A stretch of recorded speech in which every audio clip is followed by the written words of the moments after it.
Hey Sauter, thanks for tuning in to the new CUS podcast COMM-STREET. My name's Milena. I'm Isabella, and we are second-year students and the co-hosts of COMM-STREET. COMM-STREET is a student life podcast featuring profs, students, and your favorite clubs to give you the inside scoop on all things solder. You can find our episodes on YouTube, Spotify, and don't forget to check out the CUS Instagram for more content. For our pilot episode, we're lucky enough to have Abir Amir, the CUS president, join us. You've probably seen Abir around solder as she's super involved and passionate about the CUS. She's an impactful leader and very enthusiastic about making new connections. We're so grateful Abir is able to join us for our very first episode. Hi, Abir. Thanks so much for joining us today. Yeah, thanks, guys, for having me. I'm super excited to be here. We're so excited to have you. Thank you. As our very first guest, very first episode. Woo-hoo. Yes. Yay. So we'll just jump right into the questions. So for our first question, where did you grow up and what was your journey into deciding to study business at UBC? Yeah, for sure. So I was born and raised in Detroit, Michigan for the first 4 to 5 years of my life until my parents decided to move to Grand Prairie, Alberta. And that's where my sister was born. And then my parents realized that, they don't really like the rural suburbs. So they decided to move to Edmonton, Alberta when I was around 7 or 8 years old. And that's where my younger brother was born. And kind of spent my entire life growing up there until 4 years ago when I decided to come here to UBC.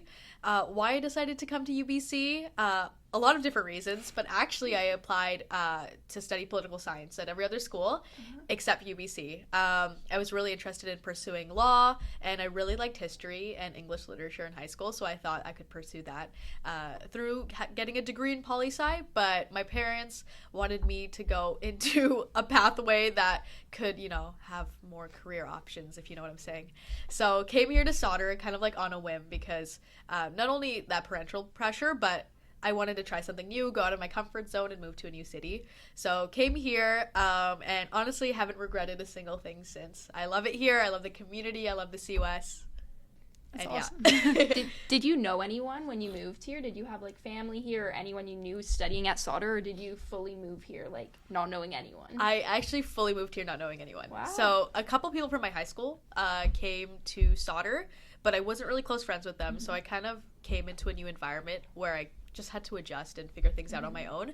But I think now in my fourth year, I've kind of gotten used to things. Yeah. So it's been going well. Awesome. Kind of like you also moved here. Yes, I also moved here from out of province. So Nice. Where are you from? I'm from Ontario, small town Oh. just outside Toronto. But Nice. Very Yeah. cool. And you're from here? Yeah, I'm right? from here. Okay, Not nice. too far. Nice. Sweet. Amazing. Yeah. But what was the adjustment to first year for you? Was it easy to adjust to living on your own, living in a new province, starting a university? Or was it, difficult at first? Yeah, for sure. So I felt like growing up, I was super attached to my siblings and my parents. So moving was definitely a hard part. But I think since I was kind of venturing into uncharted territory and trying to figure out what I really liked, I think the first couple of months, obviously for anyone, you're going to feel imposter syndrome. You're going to find it hard adjusting to classes and it being such a difference from high school. But I think, getting into routine of things, applying for clubs, getting rejected even, which was probably the best thing I learned, is that rejection is redirection, and kind of going through these different milestones in my first year really helped me navigate life as I continued into my second, third, and now fourth year. So yeah, I hope that answered your question. And thinking back to your first and second years at solder, how did you choose to specialize in BTM and off-log? Yeah, so in my first year, I was really dead set on going into accounting or finance, not only because I had cousins who were in that specific field, but I really wanted to explore that kind of industry. Applied for a couple of positions and was in a few finance roles, and decided that wasn't for me. I took Math 100, all the quantitative classes did not sit well with me. So then going into my second year when I took all those intro classes, still realized finance and accounting were just not for me. But I took COMM 204 and COMM 205, which are Intro to Oplog and Intro to BTM, and really, really, really enjoyed those courses.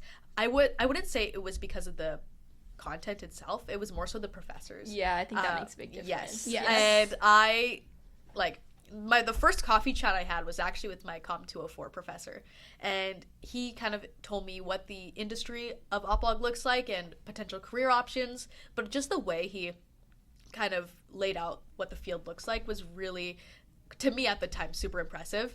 And for 205 BTM, I just, for some reason, and lots of people might not agree with this, but I like coding, and like it's not everyone's forte, but using R and then learning all these different functions in Excel was super exciting. So I was like, I feel like I want to learn more about this. So when it came to deciding my specialization, even though I was a bit confused, I did an internship during the summer of my second year, and during the selection time for my specializations, I sat next to my manager and I was like, if you could categorize this job into one or two specializations, what would you say? And she was like, I think oplog and BTM. So I'm like, perfect. Like, my interests also align with my job, and my manager's also telling me to go into this. So I'm like, why not?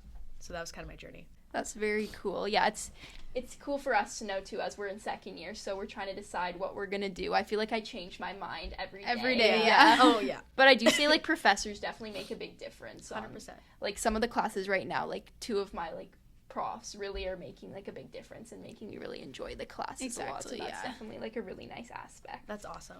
Love to hear it. Yeah. So what kept you involved in the CUS? Like, was there like any like people in particular? Was there any kind of events that made you be like, I want to stay in the CUS throughout my whole career here? And like, did you know you wanted to be president of the CUS from when you first started here? Yeah, for sure.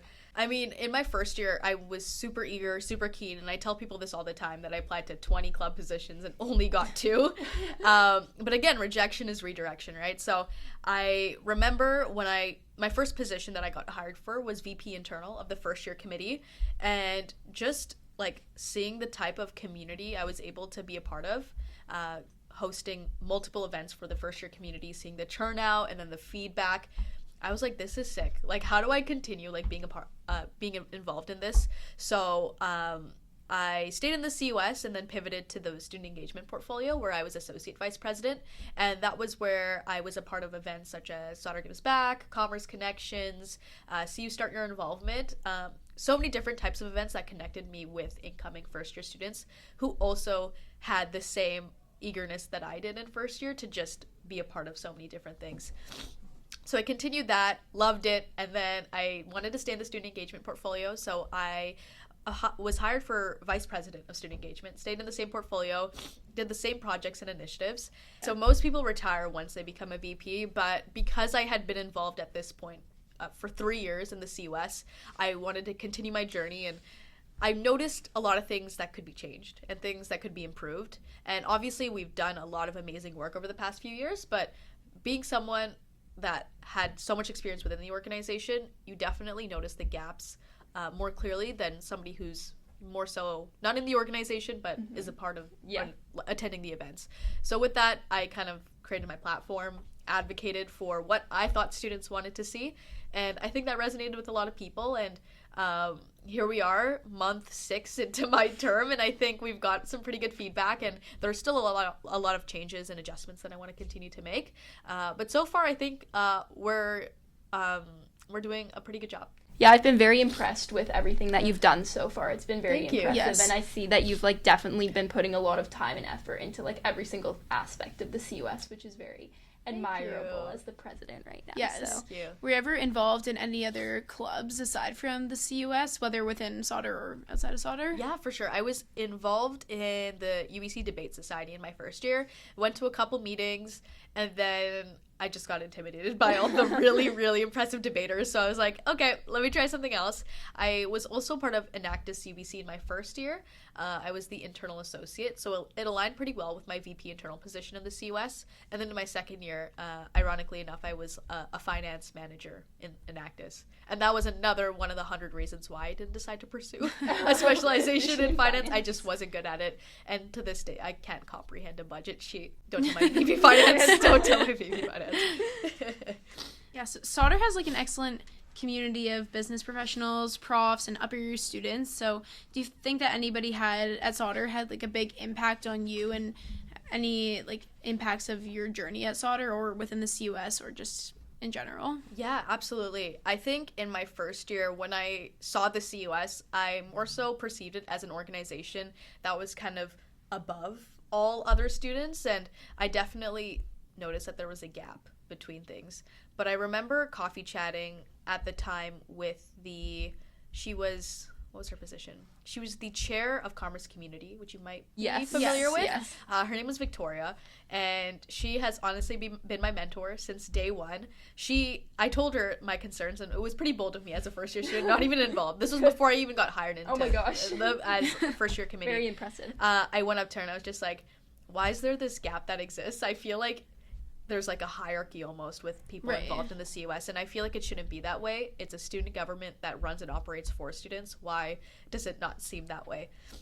So I brought it up to her, and she was just like, well, what are you gonna do about it? And I was like, obviously at the time I couldn't really do anything about it, but I asked her, like, moving forward, if she could continue to advocate for students on that front, because she had more involvement. She was a chair, she was at the service, what would you call it? She was an executive of a service, so I knew that she could potentially push that agenda forward. Right. But as I proceeded into my second year as associate vice president, she was the vice president at the time, so I ended up directly working with her. That's so cool. So her and I kind of addressed that gap during our time working together and making events more accessible, catering to more diverse student needs. And with that, I think we saw a huge increase in signups for events and people showing up and people providing us with really good feedback. Like, why didn't this exist before? And how can we continue to grow the initiatives that we're already running? So that was kind of how I continued growing in the CUS, and she was kind of my mentor the entire way through.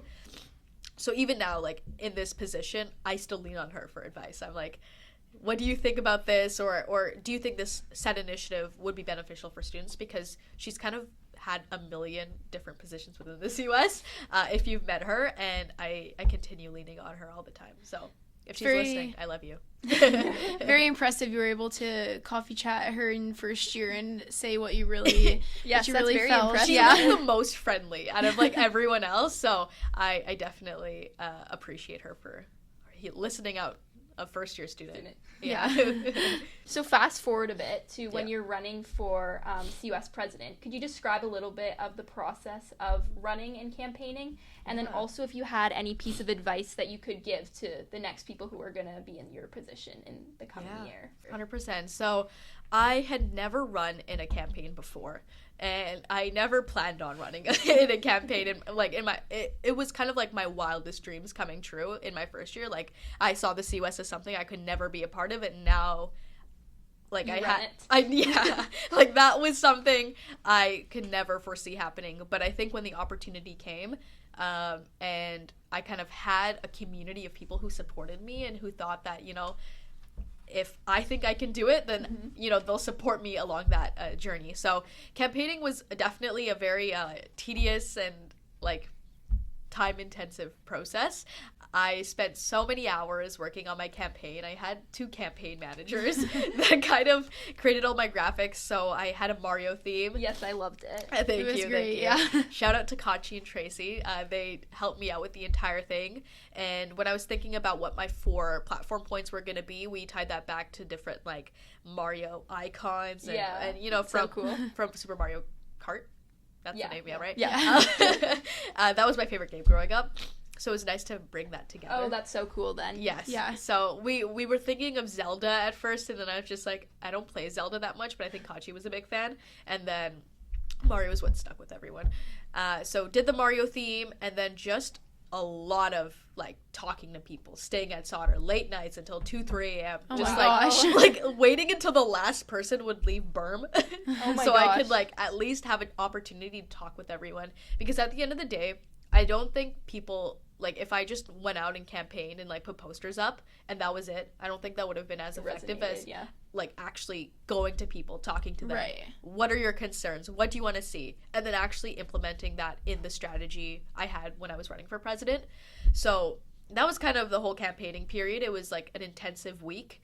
And then obviously got the results a week later, or, like, around a week later. And that was crazy. I actually have a video. And then what advice do I have for, for future presidents? Yeah, future people who are going to try and run and be able to have your position next year. Honestly, first of all, if you want to run, take some time to consider the responsibilities of the position and the time commitment, because it's kind of crazy. It's like working a full-time job, but you're not getting paid, but the satisfaction you get isn't from like any sort of monetary compensation. It's like from the students' feedback and then coming back to you for advice and mentorship, etc. So that's one thing. Another thing is just to like believe in yourself. Like to this day I'm still surprised that I'm like here, because I was definitely doubtful before running and during running as well, but I think as, you know, I kept chatting with people and they started resonating with things, I realized that, hey, maybe this is something that will stick and maybe something that people will enjoy. Actually, I don't know, I like that word. But essentially something that people like want to actually vote for. Yeah. Like they don't vote for it because they have to like take for something off a ballot. Like, so if you're going to make a campaign, make sure it actually resonates with what students want to see. And then the last thing is, like, just do it. Like, just do it. Just shoot your shot. Because that's what I did. I say that all the time to, like, any first-year student that wants to get involved and say to me, like, Abir, like, I don't think I can do this. I'm like, yes, you can do it. Just tell yourself that you can do it. And put in the effort, put in the time, chat with upper-year students, and you'll see that hard work actually come to life in the form of getting these opportunities. Yeah, which is so cool to see. Initially, when you found out, were you more excited, scared, nervous? Yeah. What was like your initial thoughts when you found out, and also what did your like friends and family think when you first told them? Yeah, so when you see the video, it looks like I'm like sad crying, like, but I'm actually not.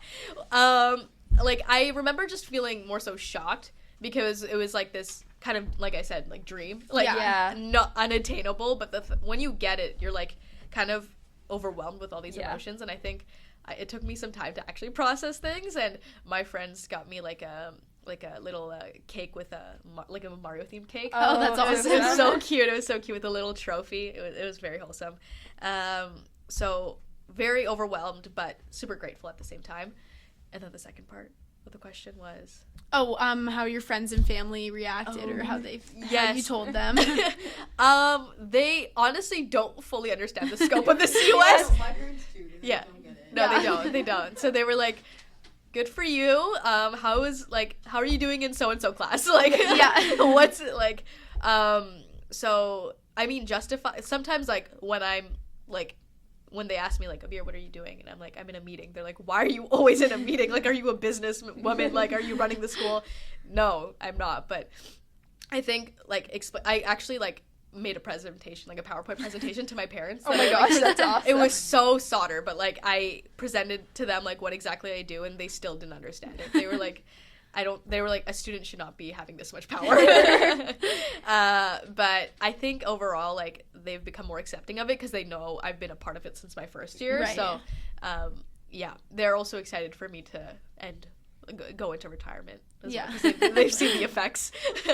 Do you think how, like, you were so involved in the CUS throughout your time at Sauder, did that make it an easier transition into taking on all the duties and responsibilities you have now? Or was it still super overwhelming at start when you realize how much stuff you're going to have to accomplish throughout this year? 100%, absolutely. I feel like when you're a VP, so when I was VP student engagement, you're very siloed into the role itself. Like, I'm only event planning. I'm only chatting with my AVPs and my service chairs. But as president, you're more so overseeing everything. So you're making sure, is this person okay? Is that person okay? And then everyone has different passion projects. You're following up with them. Like, what's your progress looking like on this? Like, for me as president, I don't necessarily have a project or, like, a big event that I'm hosting. It's more so advocating and supporting the people that are. And it's a lot of meetings. It's a lot of advocacy work because I'm also a board member on the AMS. So that's also an additional responsibility. So ensuring that we have a good relationship with our parent organization, being the AMS, and then all the other constituencies like EUS, AUS, CUS is ours, but KUS, like the list goes on and on. But, you know, meeting with them on a regular basis, ensuring that, like, our goals somewhat align so that if we want to collaborate or kind of discuss issues we've been having, we have other people to reach out to. So it's a lot. It's a lot. And I'm probably not really even telling you most of what the position entails, but that's just, like, a preview of, like, one of many things. Sneak peek, yeah. What would you say you're most proud of so far? Like, what's the thing you've accomplished so far in your time at Sauder that you'd say you were the most proud of? Yeah. I would say, like, specific to this role, I recently launched, like, a coffee chatting program. I saw that. Yes, That's really cool, yeah. For people to just book a chat, come into the office, and just talk about life. Like, it doesn't necessarily need to be about the CUS or getting involved. It could be about, honestly, anything. And the feedback and the reception has been so, so positive. I've had multiple students come in and tell me about how not only they're inspired by the people that are in the organization, but they want to get a head start on their, like, CUS or just involvement journey at Sauder in general. And I love to see that, because I feel like if I had that opportunity in first year, I would absolutely just chat with not necessarily the president, but literally anyone. And I feel like, again, back to what I said about accessibility and making things more transparent with students. Like, it's not us versus them. It's like we are one thing. Right. So I offered as much advice as I could, and people were like after every single coffee chat, I'm like, okay, so after this conversation, what are you gonna do? And then they kind of like list out, I'm gonna apply for this position, or I'm gonna chat with this upper year student, or I'm gonna look into this club. So making sure that not only they leave that conversation having some sort of a plan about how they're going to approach things, to me was really valuable, and I think they found it valuable as well, hopefully. So honestly, I'm really proud of that, and I've had some really, really, like, touching conversations with students, so it makes my job a lot more fun. Yeah, it's pretty cool that you're able to, like, students are able to just go into your office and be able to talk to you. It definitely makes the CUS seem a lot more accessible. 100%, And, like, more approachable as well. Definitely, yes, yeah. amazing. Yeah. We were both a part of your commerce coffee Connections. chats, Yes. Connections last year, and that was just for us as well, just a great way for first years to be less intimidated to talk to upper year students as well. So, like, similar to that, it just makes everything more approachable. So that was something, I don't know, awesome that you did that we were a part of as well. Oh, awesome. Yeah. Who are your guys' mentors? Vincent Ma was my mentor. Yeah. Nice. We love Vincent. Mine was Megan. I think she graduated last year. Megan. I'm going to say her name wrong. Oh. Phil Singer. She was in marketing and sustainability. Fifth year. Oh. Graduated. I don't think recall. she graduated. That's so sick, though. Yeah, it was That's very Yeah, cool. it was super helpful. Yay. I, like, fully changed my trajectory of Really? what I was planning to do, and I don't know, it was super helpful, and yeah, definitely shout out Vincent. Yes, we love Vincent. He's also and a Megan. mentor. Yes, and Megan. Awesome. Really glad you like guys Yeah. like that. Yeah. Could you maybe describe, like, a typical day as CUS president? Yeah. I'm sure it's a busy, jam-packed day. But Yeah. So what a day in my life typically looks like, I mean, it depends. Like, every week, like, even every month, right? Like, September's the busiest season busiest month of the year. But You've made it through. I made it through. Thank you. So maybe, like, I'll tell you about my next 2 weeks. It isn't looking super busy, but one thing I love to do as president is just attend events. Like, regardless if I'm invited or not, I'll come. I'll come, say hi, and just really see the atmosphere that our different services and clubs are creating. And so far, as I said earlier, we've been getting a lot of positive feedback to things. So that's been awesome. But if I'm not attending events, I'm usually just chatting with CUS board members, executive members, and just making sure they're okay. Like, I do a lot of check-ins with my team, and I, like, honestly, like, they've become my best friends, like, over the past, like, couple of months since they've been hired up until now, and I think we're going to continue, like, growing that relationship. So it's usually just filled with meetings, events, and conversations, and obviously classes. Yeah. Because that's a priority. Would you be able to, I know you did an internship at AstraZeneca. Would you be able to explain a little bit about how you got that internship, and then what a typical also kind of day in a life was there, and what kind of jobs you had working there? I think it's pretty cool that you were able to work there. Yeah, for sure. So in my second year, I got into the COMM program, and like any other second year who kind of is ambitious, like they want to get a job, that's honestly the mindset I had. So do you guys know what Cool is? Cool? Yes, Cool, I go yes. on there actually quite frequently. Yes, me and that website, besties, used it religiously in my second year once I got into the co-op program, and noticed that there was a job opening for AstraZeneca, and they had a bunch of different roles like finance, commercial innovation, data analytics, like a lot. So basically I applied on a whim because I was just like, there's no way I'm gonna get into pharma. Like, lots of red tape, bureaucracy, like I never thought that I would get into it. Also, I'm not a science student either. And I think when I was looking at the qualifications, one said Bachelor of Science preferred. But you could also apply as any other major. So I was like, okay, I'm just going to shoot my shot here. But I also had applied for 40 other roles. So I was like, this is like me submitting another application. So I remember submitting my app in like early Jan. And then a month later, like first week of Feb, I got an email saying that I was invited to a group interview in Toronto, and they weren't going to fly me out. So they were like, here's a case that you have to prepare for, and then in addition to that case, you're going to have to do a group interview. So I was like, and the interview's next week. So I look at online and I check the tickets. It's pretty expensive. And I'm like, you know what? It's the only interview I've gotten. And I've applied for 40 jobs at this point. So I'm just going to take whatever opportunity I can get. So fly out the following week, and thankfully my cousins live in Toronto, so I stayed over at their place, and I just like between the day I got the interview offer to the interview itself, just like prep. Like I've never done like a corporate interview in my life, so I was like, okay, this is like the big guns, like I gotta prep. So I booked an advising appointment with the CPA, career peer advisor, talked to my co-op manager, great resources, by the way. And one of the interview questions that I reviewed with my co-op manager actually ended up being a behavioral question during the interview itself. Wow. So super valuable. And I remember when we were going around in a circle during the group interview, it was like 10 of us. And everyone was introducing themselves. They were like, I'm from Waterloo. I'm from University of Toronto. I'm from TMU. And then I was like, I'm from UBC. British and Columbia. Then the way everyone was like, like, what? I was like, you know what, people, I'm just trying. So that kind of psyched me out at the beginning, and almost 80% of them were science students as well. So I'm just like, okay, like I've just shot myself in the foot. This isn't gonna work out. But I think just like that additional practice and the review I did for the case like really helped out. And at the end of the day, like I told myself before going into the interview, regardless of how well or poor it goes, like I'm proud of myself for even just like spontaneously booking a flight here and like doing the interview 100%. Itself. So it just ended up thankfully working out. I got it was funny because I booked my flight from Friday to Monday, the Friday being the interview. And then the Monday, the day, like right before I'm about to like hop on my flight, I get a call saying that I got the offer. Oh my gosh. Which is like such a crazy thing. Yeah, it was so crazy, but really, really grateful. Especially when you weren't like expecting it. 100%. Yes, it was awesome. Cool. Yeah, it was awesome. So jumping more, I guess, into the academic side instead of CUS. What was the hardest course you've taken so far at Sauder? Easy answer, COMM-298, Intro to Finance. Next semester. That's just a me thing, though. Like, as I said earlier, really bad. Okay, not really bad, but just not the best at quantitative courses, and just really struggled.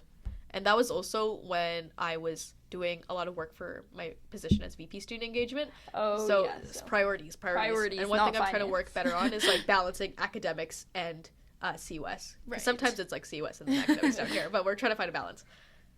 Yeah. And I know at Sauder we do a lot of group projects in most classes. So do you have any funny stories from group projects? Oh, that's a really good question. I need to think. Most group projects have just not been that great. Like, it's just mostly, like, two people really doing the work and then the other two just going MIA until it's time to submit. And they're like, oh, can you just add my name to the assignment? Let me think. Do you guys have any funny stories with the group projects? Our COMM 101 group, shout out to you all. It was quite an entertaining time. Yes, our filming, I think just that whole project in general was just a fun time because filming the content for it, we felt like we were kind of filming a movie and just getting bonding with the whole group over how much work we had to do and spending so much time together. We definitely left that to the last minute, so it was a lot of hours spent in the CLC. Yes. Super relatable. I remember when I had to do that project back in first year, and one thing, like, side thing that I really used to enjoy doing is, like, video editing. I love to do that. So for COMM 101 and all the other group projects that you have to create a video for, like, I would always be like, I'll edit the entire video because I actually really enjoy doing it. So, yeah. And final question before we wrap up here. What's your biggest piece of advice to students on how to maximize their time at Sauder? I'm still figuring out how to maximize my time. What do I tell people?